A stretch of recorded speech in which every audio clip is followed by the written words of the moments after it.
Hello friends, in this video I will show how to get information from the bytecode using Java P command. We know that Java bytecode or the class file .class file, this also these are also class files. So we cannot read those files. If we open it, we get some non-readable texts. So if we want to get back the class information or the package information from the bytecode. Bytecode is written in some intermediate language. So to get this information from the bytecode or the class file, Java P command is used. Java P command is extracts the information about the packages or the public methods used by the class. This that means Java P actually disassembles the class file. That's why Java P is also known as Java disassembler. I repeat, Java P is also known as Java disassembler. So I'll show the use of Java P command here. Right. If we write Java P simply, then we'll get the several options here. If we write, say, um, Java P version, we are using, sorry, we are using JDK 1.14, so it is 4. Okay. Now if we write, say, Java -v, that is the actually the information about the arguments of the method. Say the class name is our this class name,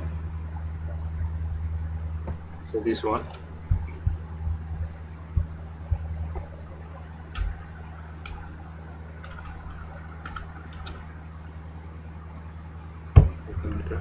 Paste it.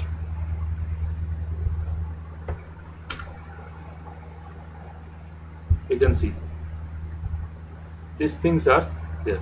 So entire things have been printed.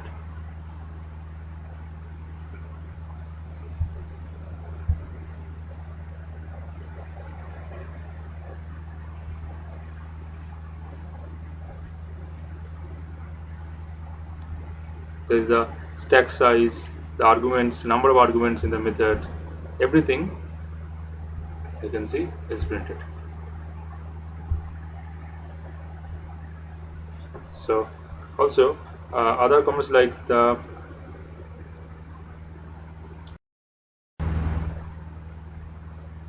if we write public, so only public class public class and public members will be printed. You can see that the only public is public static void main. Other rest of the things, you can, if you see the program here, method overloading,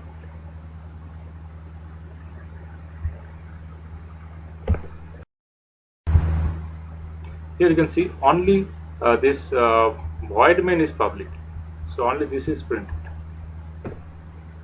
Also if we want to print the protected classes and protected members, we can print it. Also we can get the package information, what we are saying about the definition of this disassembling.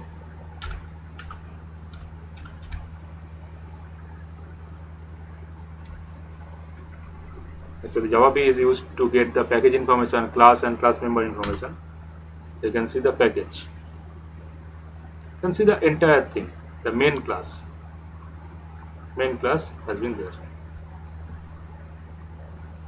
That is all public classes, public members, everything will be there in the main class, main method overloading class.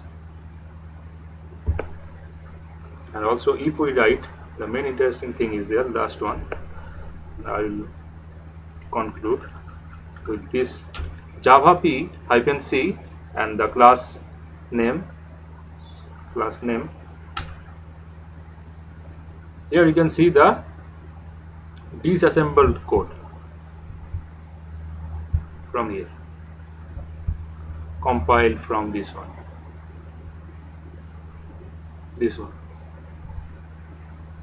starting from this one. Okay,